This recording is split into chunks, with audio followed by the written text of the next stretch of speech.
The final principle of object-oriented design is polymorphism. Polymorphism comes from the words many shapes. And this is probably the most complicated and nuanced principle. And we're just going to look at it from one angle. And that is the idea that different types of objects that have some commonalities can be collected together, and the parent program can interact with them as if they were the same type of object. In the case of our checking account and our savings account,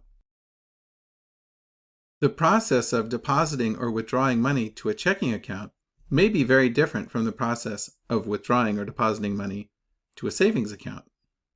There may be some allowance for a checking account to be overdrawn, for instance, where a savings account maybe can't go below zero.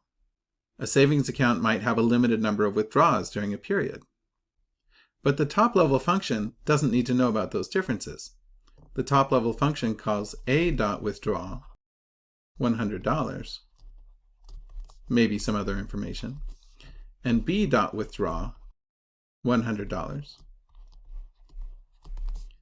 maybe with some other information. And the argument list for each of these functions might be identical, so that the top-level function doesn't even really need to know that A is a checking account and B is a savings account. The account object has taken on different shapes, one of a checking account and one of a savings account, while maintaining this withdraw method that allows the parent code to interact with both of these objects as if they were the same type of object. Python allows this through a concept called method overriding, where two different types of objects that inherited their methods and attributes from a parent type of object can change some of those methods as needed. There's another concept called method overloading, where two functions with the same name might have different parameter lists.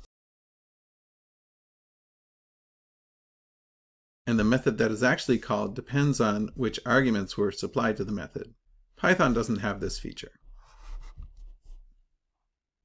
So now that we've talked about these four principles of object-oriented design, we can start to talk about how to create the blueprints for these objects. And those blueprints are called classes.